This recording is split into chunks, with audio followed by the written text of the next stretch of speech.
कैकेयी द्वारा वरों की प्राप्ति।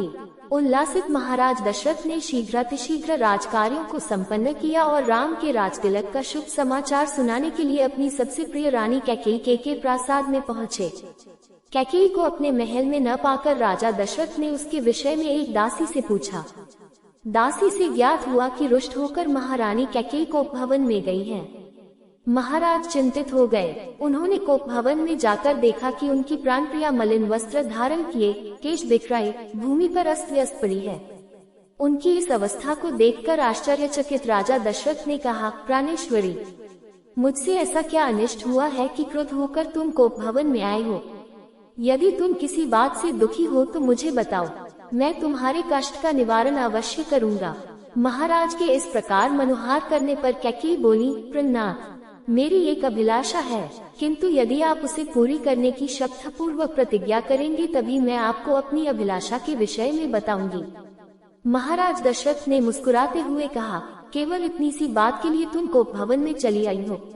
मुझे बताओ, तुम्हारी क्या इच्छा है, मैं तत्काल उसे पूरा करता हूँ।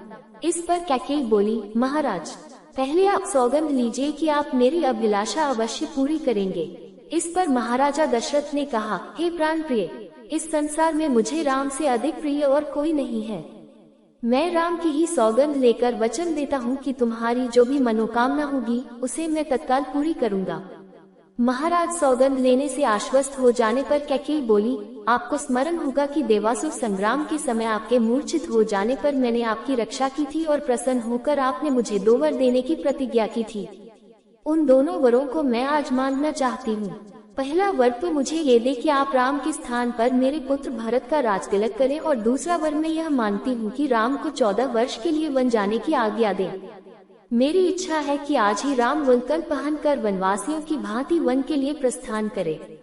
अब आप अपनी प्रतिज्ञा पूरी करें, क्योंकि आप सूर्यवंशी हैं और सूर्यवंश में अपनी प्रतिज्ञा का पालन प्राणों की बलि देकर भी किया जाता है।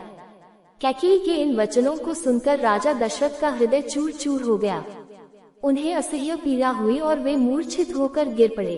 कुछ काल बाद जब उनकी मूर्छा भंग हुई तो वे क्रोध और वेदना से कांपते हुए बोले, रे कुलघातिनी, न जाने मुझसे ऐसा कौन सा अपराध हुआ है जिसका तूने इतना भयंकर प्रतिशोध लिया है।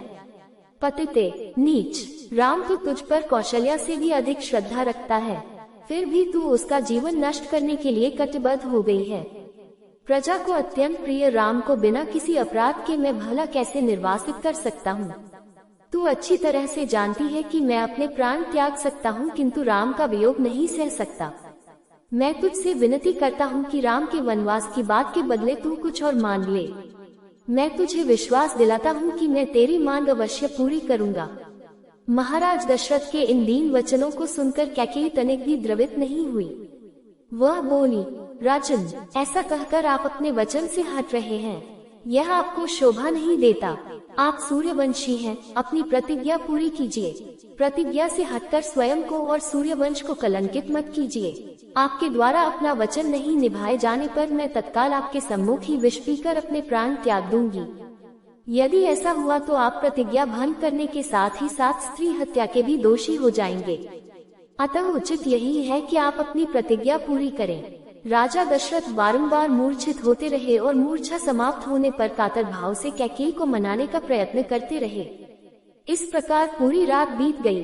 अंबर में उषा की लालिमा फैलने लगी, जिसे देखकर कैकेयी ने उग्र रूप धारण कर लिया और कहा, राजन, आप व्यर्थ ही समय व्यतीत कर रहे हैं।